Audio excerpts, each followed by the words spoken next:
جو ساتھی سنتوں سے فارغ ہو چکے ہیں وہ اگلی صف کو مکمل کریں۔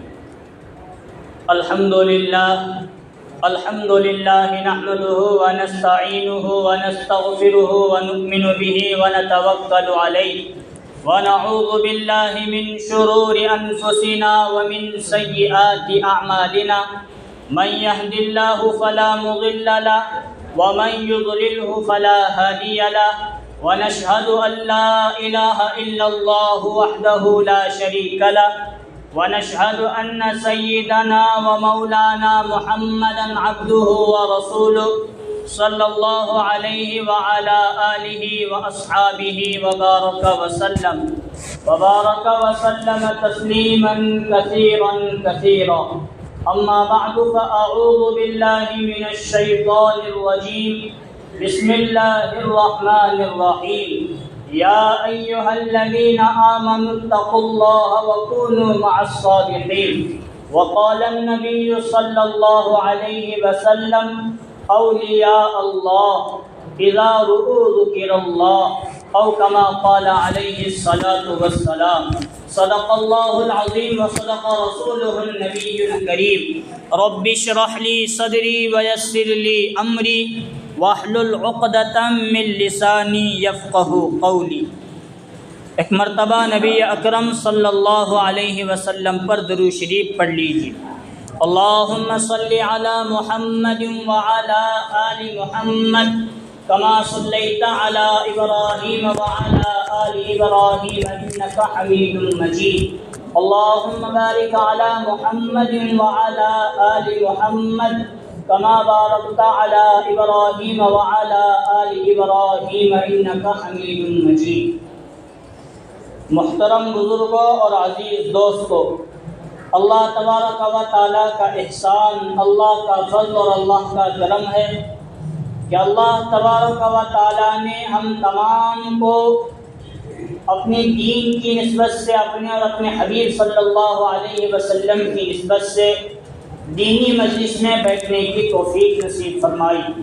جو باتیں کہیں جائے اللہ تعالی ہم تمام کو موت تک اس پر عمل کرنے کی توفیق نصیب فرمائے اور آخرت کے لیے ذریعہ نجات اور مغفرت بنائے۔ بزرگوں، دوستوں، عزیزوں، میں نے آپ لوگوں کے سامنے خطبے میں قرآن مجید کی ایک آیت پڑھی، یا ایھا الذین آمنوا اتقوا اللہ وکونوا مع الصادقین، جس میں اللہ تعالیٰ فرماتے ہیں اے ایمان والو اللہ سے ڈرو۔ کس سے ڈرو؟ اللہ سے۔ ڈرنے کا مطلب یہ نہیں ہے کہ حکومت سے جس طرح ہم ڈرتے ہیں اس طرح ڈر جائے، یا فلسطین میں حملہ ہو رہا ہے تو 190 والے جس طرح ڈر رہے ہیں، ہمارے ساتھ آج کل کیا ہونے والا ہے، وہ ڈرنا نہیں۔ ڈرنا مطلب یہ ہے اللہ سے ڈرنا، تقوی اختیار کرنا، جن چیزوں کا اللہ نے حکم دیا اور جن چیزوں سے اللہ نے منع فرمایا، جس طرح شریعت ہماری رہبری کر رہی ہے، نبی صلی اللہ علیہ وسلم ہماری رہبری فرما رہے ہیں، اس طرح زندگی گزارنا کہ ہم اپنی زندگی گزارنے میں شریعت کے محتاج ہیں، آزاد نہیں ہیں، نہ دائیں دیکھے نہ بائیں دیکھے دنیا کیا کر رہی ہے اور دنیا والے لوگ کیا کر رہے ہیں اس طرح نہ دیکھنا۔ جس طرح شریعت نے صراط مستقیم کا راستہ ہمیں دکھایا، اسی راستے کو دیکھتے ہوئے اسی کی طرف منزل مقصود تک چلے جانا، اس کو کیا کہتے ہیں؟ اللہ سے ڈرنا، تقوی اختیار کرنا، اللہ سے ڈرنا۔ لیکن قرآن مجید نے آگے کا جو جملہ اختیار کیا اس جملے سے میل نہیں کھاتا۔ کیا مجید بھائی جگہ؟ قرآن نے جو آگے کا جملہ اختیار کیا، جملہ استعمال کیا، اس جملے سے میل نہیں۔ قرآن میں اللہ تعالیٰ آگے فرما رہے ہیں وَكُونُوا مَعَ الصَّادِقِينَ، اور سچوں کے ساتھ رہو۔ مطلب مجھے تو نہیں سمجھ میں آیا، لیکن قرآن ہے، اس پر ایمان لانا ہمارے لیے بہت ضروری۔ اب یہ قرآن کے اسلوب کے دیکھنے کے اعتبار سے بات سمجھ میں نہیں آتی، لیکن اب مفسرین، صحابہ، انبیاء، نبی کی زندگی، صحابہ، تابعین، طبع تابعین، اولیاء کرام کی زندگی کو ٹٹولنا پڑے گا، کھنگالنا پڑے گا اس آیت کے ان دو جملوں کو سمجھنے کے لیے۔ اس آیت کے ان دو جملوں کو عربی نہیں سمجھ میں آ رہی تو اردو، اے ایمان والو اللہ سے ڈرو، تقوی اختیار کرو۔ دوسرا وَكُونُوا مَعَ الصَّادِقِينَ، سچوں کے ساتھ رہو۔ اب یہاں علماء اور مفسرین یہ رائے بیان کرتے ہیں، اگر تمہیں تقوی اختیار کرنا ہے، اگر تمہیں اللہ سے ڈرنا ہے، اگر تمہیں اس طرح زندگی گزارنا ہے جس طرح شریعت میں، قرآن و حدیث میں، اللہ نے، نبی نے بتایا اور رہبری کی ہے، تو تم لوگوں کو اولیاء سے محبت بھی کرنا پڑے گا، اولیاء کی صحبت میں، اولیاء سے محبت، اولیاء سے صحبت، علماء سے محبت، علماء کی صحبت میں رہو گے، یہی لوگ سچے ہیں، تب تمہیں شریعت کا مسئلہ سمجھ میں آئے گا۔ تقویٰ کیا سمجھ، حالانکہ پہلا جملہ وَكُونُوا مَعَ الصَّادِقِينَ، اتقوا اللہ، اس طرح ہونا چاہیے کہ جو میرے سمجھ میں آتا ہے، لیکن قرآن ہے جو عربی گرامر کے اعتبار سے بلکہ اس سے بھی کئی ترقی کر کے اترا ہے، تو اللہ فرما رہے ہیں اگر تمہیں تقویٰ اختیار کرنا ہے، اگر تمہیں اللہ سے ڈرنا ہے تو کن لوگوں کے ساتھ رہنا ضروری؟ شرط اور مشروط، لازم اور ملزوم یہ چیز نکل رہی ہے۔ علماء، اولیاء کی صحبت اختیار کریں گے، شریعت کیا ہے، تقویٰ کیا ہے، اللہ کیا ہے، اللہ کے رسول کیا ہے، تب جا کر ہمیں وہ چیز سمجھ میں، اور یہ چیزیں ایسے ہی نہیں حاصل ہوتی۔ فضائل اعمال کی شیخ زکریا نمبر لقب لگانے سے کچھ نہیں ہوتا۔ کیا بول رہا ہوں میں؟ بڑے بڑے علماء اور بڑے بڑے مفسرین ایسے گزرے ہیں جنہوں نے مدرسے سے فراغت تو حاصل کی، لیکن اپنے استاذوں کی نگرانی میں یا کسی بڑے مربی اور مشفق رہبر، بڑے عالم جو صحبت صالح ہیں، ان کی نگرانی میں انہوں نے کچھ دن نہیں گزارے تو دنیا نے دیکھا وقت کا بڑا عالم ہونے کے باوجود وہ ملحد ہوا، وہ اسلام سے پھرا۔ میں ایک نام آپ کو بتاتا ہوں، حضرت مولانا عبد الماجد دریابادی، یہ وقت کے بہت بڑے عالم تھے، ان کو انگریزوں کا دور تھا، انگریزی سیکھنے کا غلبہ ہوا، حالانکہ عالم تھے بڑے، لیکن وقت ایسا آیا قرآن کو یہ نائبل کی کتاب سمجھ کر اپنے پیروں میں رکھ کر وہ پڑھا کرتے، لیکن حضرت مولانا شیخ الاسلام حسین احمد مدنی نے ان کو دیکھا تو تھانہ بون لے جا کر حضرت تھانوی کے خانقاہ میں چھوڑا۔ حضرت تھانوی یہ جہاں عالم تھے، عقیدت کے بہت بڑے امام گزرے ہیں، اولیاء میں ان کا بڑا مقام ہے، لوگوں کی تربیت کس طرح کرنا یہ خانقاہ میں سمجھایا کرتے تھے، تو اللہ نے ان سے ان کی ہدایت کا کام لیا۔ وہی مولانا عبد الماجد دریابادی وقت کے بڑے پھر سے عالم بنے اور پھر سے سب سے بڑے محدث اور مفسر بن کے گزرے۔ لقب لگا لینا کسی بھی لیول کے اعتبار سے، اس مولانا صدام عالم، عبد القادر چاچا چلا 4 مہینے لگائے ہوئے، یہ کیا چاچا یہ نہ کافی ہے، جب تک ہم چاہے دعوت و تبلیغ کے تعلق سے ہو، خانقاہ کے تعلق سے ہو، کسی اور کے تعلق سے، جب تک کسی کی صحبت اختیار نہیں کرتے، شیطان اسی راستے سے ہمیں جہنم میں لے جا کر گرانے والا ہے۔ میں بھی آگے چلتا ہوں انشاءاللہ، میں ممانعات کی طرف نہیں جاتا، فضیلت کی طرف باتیں انشاءاللہ لے کر جاتا ہوں، آپ سمجھنے کی کوشش کریں۔ حضرت پیرانی پیر شاہ عبد القادر جیلانی رحمۃ اللہ علیہ تمام علماء اور تمام اولیاء اکرام کے سردار گزرے ہیں، لیکن خانقاہ سے اللہ نے ان کا جو فیض جاری کیا آج تک جاری ہے، انشاءاللہ قیامت تک جاری رہے گا۔ وہ خاص طور پر مدارس کے علماء اور طلباء کو یہ کہا کرتے تھے، تم فارغ ہونے کے بعد کسی گدی کو سنبھال لیتے ہو یا کسی ممبر و محراب اور مصلی کو سنبھال لیتے ہو، غلط کرتے ہو، تم ہی لوگ آگے چل کر امت کو گمراہی کے راستے پر لے جانے والے بن جاؤ گے۔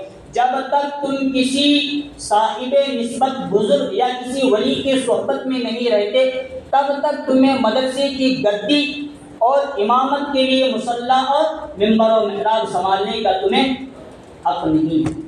حضرت خواجہ معین الدین چشتی کا نام سنیں؟ کون کون سنیں؟ کیا میں اکلا بولوں؟ سنیں؟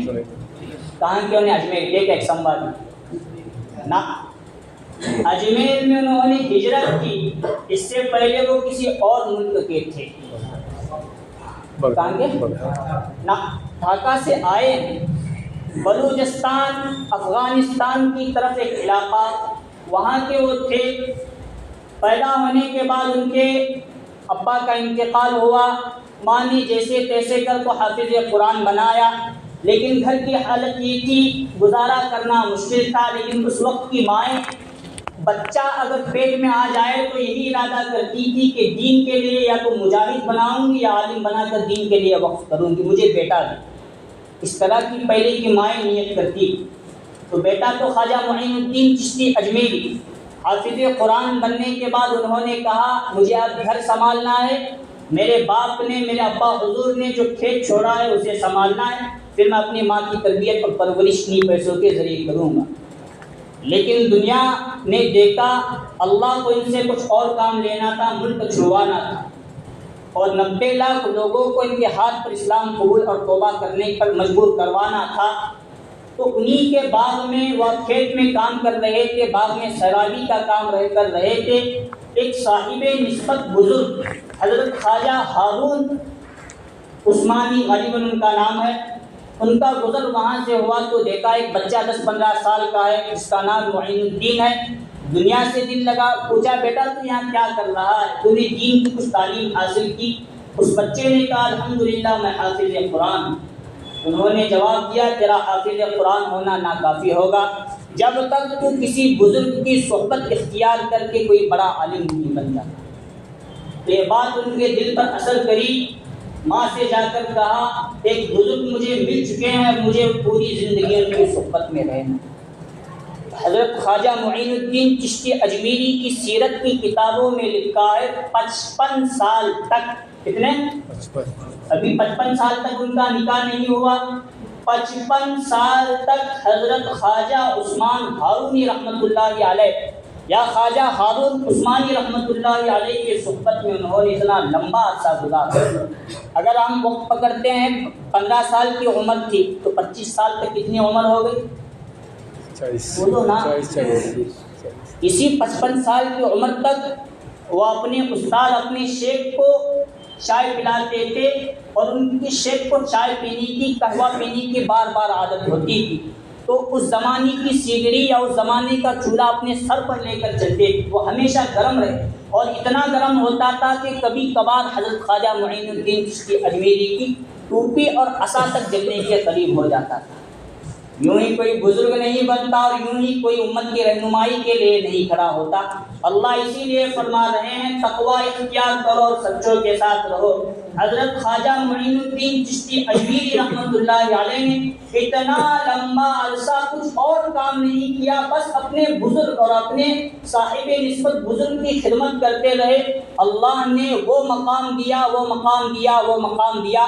مدینہ سے نبی صلی اللہ علیہ وسلم نے سندھ کے راستے سے ہوئے ہندوستان، اور ہندوستان سے اس وقت کی راجدھانی اجمیر کی طرف بھیجا۔ ہندوستان میں میرے اسلام کو مٹایا جا رہا ہے، قرآن کی بے ادبی ہوئی، مساجد ختم، اب کفر اور شرک کو بدعت کو مٹانے کا کام کرنے کے لیے تمہیں کہاں جانا ہے؟ کوئی یوں ہی نہیں بنتا، لیبل ہم لوگ لگا کر کام کرنے بیٹھے نہیں ہونے والا۔ بدعتیں پھیلیں گی، کفر پھیلے گا اور شرک چھوڑ دو۔ اگر ہم لوگ واقعتاً جماعت کے تعلق سے بھی ایسے جڑے ہیں، اور جب تک ہم چاہے جماعت کی نسبت سے کسی بھی بزرگ کی صحبت اختیار نہیں کرتے، یہی دعوت و تبلیغ کا کام ہمیں لے ڈوب رہا ہے۔ یہی میرا مدرسے میں پڑھنا مجھے لے کر ڈوبنا۔ واقعات بہت۔ خواجہ نظام الدین اولیاء رحمۃ اللہ علیہ نام سنا ہے؟ خواجہ امیر خسرو کا نام سنا ہے؟ کہاں کے سنبھال کے نندی کے خواجہ میر خسرو، کہاں ان کی قبر، ان کا مزار، ان کی قبر؟ بولو، کون جاتے نہیں کیا؟ یہ سب پکے تبلیغی بیٹھے ہیں، ایسا لگا درگاہ وغیرہ کون جاتی نہیں بخشنے کے تعلق سے۔ کہاں ہے؟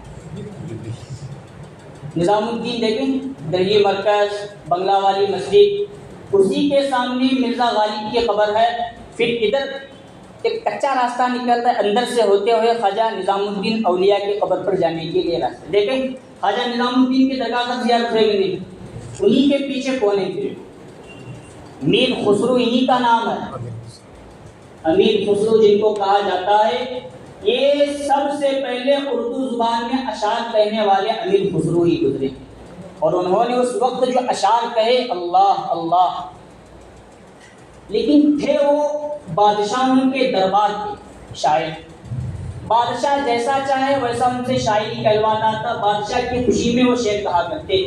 ایک مرتبہ خواجہ نظام الدین اولیاء رحمۃ اللہ علیہ سے ملاقات ہوئی، انہوں نے کہا بادشاہ کو تو راضی کر رہے ہو لیکن اللہ کو کب راضی کرو؟ کس نے کہا؟ خواجہ نظام الدین اولیاء نے ان سے کہا بادشاہ کو راضی کرنے کے لیے بہت چکر دربار کے لگا رہے ہو لیکن اللہ کو کب راضی کرو؟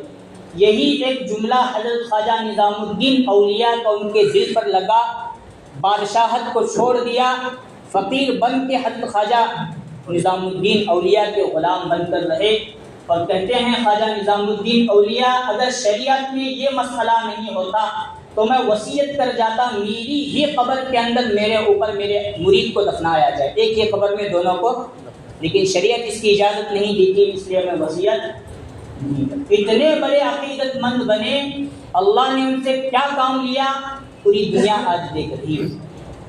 ایک مرتبہ اور حضرت خواجہ نظام الدین اولیاء رحمۃ اللہ علیہ کا دربار بھی ایسا ہوتا تھا، ان کے پاس کچھ نہیں ہوتا لیکن اگر کوئی مانگنے والا آ جاتا تو دے کر بھیج دے کچھ۔ ایک مرتبہ ایک سائل ان کے پاس ایک غریب آدمی آیا، کہنے لگا میری بیٹیاں نوجوان ہو چکی ہیں، ان کے شادی کا خرچہ میرے پاس نہیں ہے، آپ کچھ دے دیجیے۔ حضرت خواجہ نے کہنے لگے پھٹے پرانے کپڑے ہیں، کچھ اور میرے پاس ہے نہیں، ہاں میرے یہ جوتے ہیں لے جاؤ۔ لے کر جانے لگے، کسی جگہ جا کر انہوں نے قیام کیا، کسی مہمان خانے میں، میر خسرو شاعر بھی تھے، کہیں سے وہ آ رہے، نسبت جڑنے کے بعد اور ان کے پاس بڑا مال ہے، تو اپنے پیر و مرشد اور اپنے بزرگ کی جوتیوں کی خوشبو ان کو آنے لگی کہ ہو سکتا ہے میرے خواجہ نظام الدین اولیاء میرے صاحب نسبت بزرگ یہاں آئے ہیں۔ خوشبو کہاں سے آ رہی ہے تلاش کرتے کرتے کرتے کرتے کرتے گئے، حضرت تو نہیں لیکن حضرت کی جوتیاں تھیں۔ کہا یہ جوتیاں کس کی ہے تو کہاں سے لے کر آیا؟ اس سائل نے جو مانگنے والا تھا اس نے جواب دیا بیٹیوں کے لیے سوال کرنے کے لیے گیا تھا، ان کے پاس کچھ نہیں، جوتیاں دے کر چپل دے کر لگا دیے۔ میر خسرو نے کہا یہ چپل جوتیاں مجھے دے دے، اس کے معاوضے میں جو مانگے میں دینے کے لیے تیار۔ انہوں نے کہا ان جوتیوں کی کیا قیمت ہو سکتی ہے؟ میر خسرو کو سائل نے کہا آپ جو قیمت لگائیں گے وہ اس کی قیمت میں آپ کو دینے کے۔ وہ بندہ سمجھ رہا تھا جوتیوں کی کوئی قیمت نہیں ہے، 1 درہم 2 درہم 100 روپے 200 300 500 روپے میں مسئلہ ختم ہو جائے گا۔ اس وقت میر خسرو کے پاس 5 لاکھ روپے اس زمانے کے تھے، اٹھا کر ان کے ہاتھ میں تھما دیے، میرے استاد اور میرے پیر و مرشد کی جوتیاں مجھے دے، سر پر لے کر چلے۔ انہی محبت اور عقیدت کی برکت سے حضرت میر خسرو اور حضرت خواجہ معین الدین چشتی اجمیری، حضرت نظام الدین اولیاء ایک ہی جگہ ہمیں دفن ہوئے معلوم ہو۔ سمجھ میں بات آ رہی ہے کہ نسبت کا اختیار کرنا، علماء کی صحبت میں رہنا، اولیاء کی صحبت میں رہنا آج کی ضرورتوں میں سے ایک ضرورت۔ دعوت و تبلیغ میں اللہ کے راستے میں نکلنا جتنی جیسی ضرورت ہے بے شک اس پر کوئی اشکال نہیں، اعتراض نہیں، اسی طرح اس چیز کو اختیار بھی کرنا آج کی ضرورتوں میں سے ایک ضرورت ہے، ورنہ شیطان گمراہ کر کے رکھے گا۔ خواجہ مجذوب، خواجہ عزیز الحسن مجذوب رحمۃ اللہ علیہ انگریز کے دور کے ڈپٹی کلیکٹر تھے، اور اس زمانے میں ان کو بڑی تنخواہ کی، ٹائی بوٹ سوٹ اور انگریز کے لباس میں ہمیشہ نظر آتے، لیکن ان کو اس دنیا کے پیسے سے سکون نہیں مل رہا تھا۔ سکون تلاش کرتے کرتے کرتے کرتے حکیم الامت مجدد ملت حضرت مولانا شاہ اشرف علی تھانوی نور اللہ مرقدہ کی خانقاہ تھانہ بھون میں پہنچ گئے اور حضرت کے سامنے زانوئے تلمذ اختیار کیا۔ حضرت نے ان کو انگریزوں کے راستے پر سے نکال کر اتنا وقت کا بڑا ولی بنایا. انہوں نے جو بعد میں اللہ کی معرفت میں الفاظ کہے اسے سننے کے بعد پورا کا پورا مجموعہ جھوم اٹھا. جب خواجہ عزیز الحسن مجذوب رحمۃ اللہ علیہ تیار ہوئے تو اس زمانے میں ایک مراد آباد میں ایک شاعر تھے، جگر مراد آبادی، نام سنیں؟ اپنا اشعار سے مناسبت سنیں، نام سنے کہ نہیں؟ جگر مراد آبادی. پہلے اشعار کا زمانہ تھا، آج کیا کہتے ہیں گانوں کا دور. پہلے اشعار تھے جو سنے بھی جاتے تھے، سنائے بھی جاتے تھے، اس کی اجازت بھی ہوا کرتی تھی. دوسرا مسئلہ میں بعض میں مسئلے مسائل میں نہیں جاتا ہے تو عنوان کسی اور جگہ جائے گا، وقت بھی کم ہو جائے گا. اشعار سنی بھی جاتے تھے، سنائی بھی جاتے تھے، عشقیہ اشعار نہیں ہونا، اور جائز ہے نہیں جائز ہے وہ الگ مسئلہ ہے.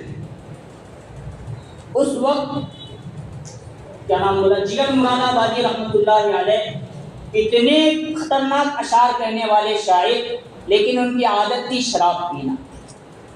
ہر مجلس میں ہر جگہ شراب پی کر ٹن، ہمیشہ فل رہتے تھے. لیکن اشعار جب کہتے تھے پورے ملک ہندوستان کے اندر ان کی انگلی، ہاتھ چھوڑو انگلی پکڑنے والا کوئی دوسرا شاعر نہیں تھا. خواجہ عزیز الحسن مجذوب رحمۃ اللہ علیہ نے دیکھا میں تو سدھر گیا لیکن میرا جگرے یار ابھی تک نہیں، اسے بھی کسی طرح حضرت کے یہاں لانا پڑے. جا کر ملاقات کی، سمجھایا کہ دیکھو جو زندگی بسر کر رہے ہو اس سے دنیا تو مل رہی ہے لیکن آخرت نہیں بن رہی، اصل میں آخرت بنانا مقصود ہے. جگر مراد آبادی نے بھی کہا میں بھی اسی کی تلاش میں ہوں، لیکن شراب کی لت اتنی لگی کہ چھوٹنے کے لیے تیار نہیں. میں بھی حضرت حکیم الامت حضرت تھانوی سے بیعت ہونے کے لیے تیار ہوں، لیکن میری ایک شرط رہے کہ میں شراب نہیں چھوڑوں. اگر حضرت اس شرط کو منظور کر لے تو میں بیعت ہونے کے لیے تیار ہوں. حضرت خواجہ عزیز الحسن مجذوب رحمۃ اللہ علیہ نے کہا شریعت کے خلاف کام ہو رہا ہے اور حضرت تھانوی اس کو برداشت نہیں کرتے، پہلے جا کر رائے مشورہ اجازت لے کر آتا ہوں. جب گئے تو حضرت تھانوی نے کہا میں ان کو اپنی مسجد اپنی خانقاہ میں تو ٹھہرا نہیں سکتا کیونکہ یہ اللہ کا گھر ہے، یہاں شریعت کے خلاف کام نہ اللہ برداشت کرے، نہ اللہ کا رسول، نہ حکیم الامت اشرف علی تھانوی برداشت کر سکتا. ہاں میرا گھر ہے، گھر کے روم ہیں، کسی روم میں ان کو ٹھہراؤں گا، ان کی تربیت بھی کروں گا، اور اگر ان کا دل چاہتا ہے شراب پینا جتنا دل چاہے میرے گھر میں رہ کر وہ شراب پی سکتے ہیں. لیکن جب حضرت خواجہ عزیز الحسن مجذوب رحمۃ اللہ علیہ ان کو لے کر گئے ہیں، حضرت تھانوی نے جو پہلے جملے ان کے لیے اختیار کیے انہوں نے بوتل اسی وقت توڑ دی اور توبہ کر لی کہ اب سے کبھی بھی زندگی بھر شراب. یہ صحبت اولیاء کا اثر ہوتا ہے. یہ ایک مرتبہ حضرت مفتی شفیع عثمانی رحمۃ اللہ علیہ، مفتی تقی عثمانی کا نام سنے کہ نہیں سنے؟ مفتی شفیع عثمانی رحمۃ اللہ علیہ ان کے والد یہاں ہندوستان کے اندر موجود تھے. وہ حضرت تھانوی کے پاس ایک کتاب لے کر مثنوی روم لے کر چلے گئے جس کے اندر یہ تھا. انہوں نے سوال کیا حضرت تھانوی سے مثنوی روم کے اندر ایک شعر مجھے مولانا رومی رحمۃ اللہ علیہ نے غلط لکھا ہے ایسا معلوم ہوتا ہے.